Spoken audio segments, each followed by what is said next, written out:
Hello everybody, Alex here. I wanted to chat to you guys today about appetite and some of the research on appetite and how that applies for you in your attempts to lose weight.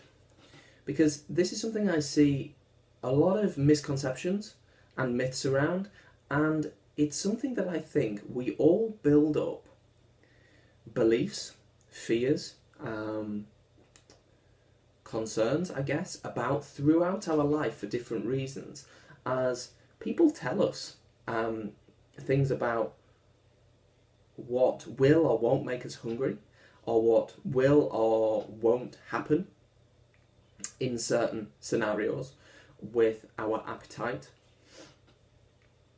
And I think it's useful to frame this discussion with actually a couple of more research terms, if you don't as long as you guys don't mind me using them.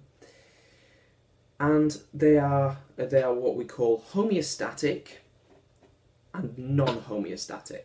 Okay, and they are just two posh terms that mean homeostatic means appetite driven by energy expenditure, by we have moved a lot, we have exercised perhaps, and now we want to replace the energy expended, or we've just existed as a human and obviously expended energy to keep us alive, and now we get hungry to replace that. That's homeostatic.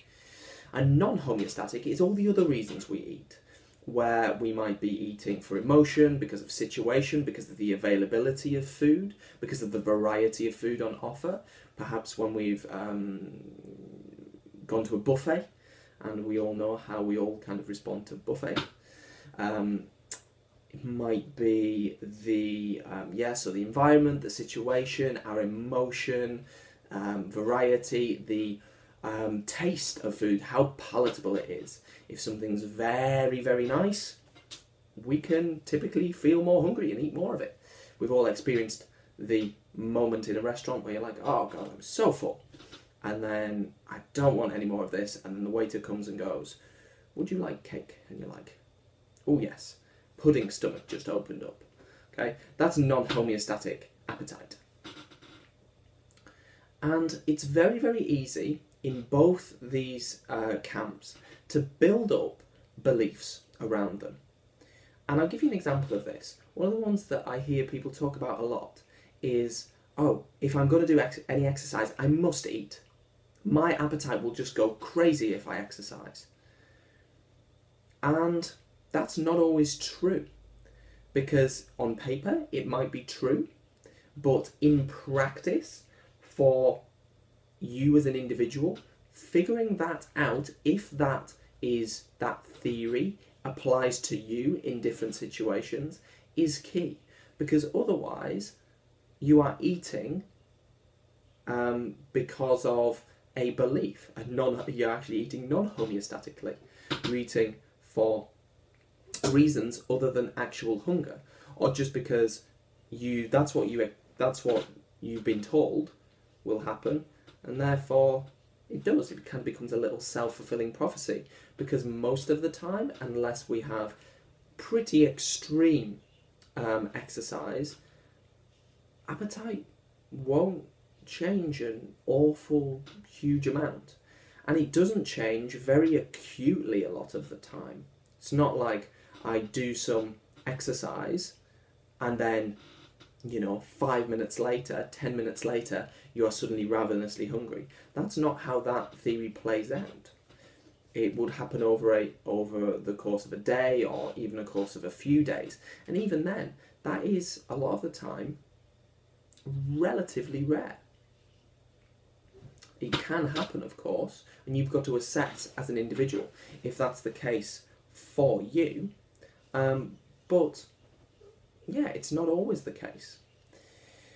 And it can apply before exercise too. Oh, I've got to have something before I exercise, otherwise I won't be able to do it. And questioning that and challenging those assumptions, those beliefs, can be really rewarding, because suddenly you realise you don't have to eat all this food around exercise or around these certain events. It doesn't have to be exercise, and that will aid you with your weight loss journey. And then the second thing is, or the beliefs we hold around non-homeostatic eating, where we think that, or we come to believe that we somehow require a certain food, a certain flavour, a certain thing to be okay, to feel okay, or to try to control an external situation. And it can be so powerful the first time you realise that actually you cannot eat like that or not eat that food, and the external situation is just the same. That really you were just trying to control something you couldn't with food, or trying to control how you feel about that thing with food, and actually you feel just the same regardless of whether you've eaten it or not. So yeah, that's a relatively quick example of how these two things can affect or can be affected by our beliefs and the things that people tell us, the things that friends or coaches or family members or the things our parents told us as kids can affect the food we eat, and then downstream how that affects our fat loss attempts. So I think that is more than enough for today. Hope you found this useful. If you have, please let me know. It'd be wonderful to chat to some of you guys about it. And as always, I hope you've had a good day, and I'll talk to you very soon.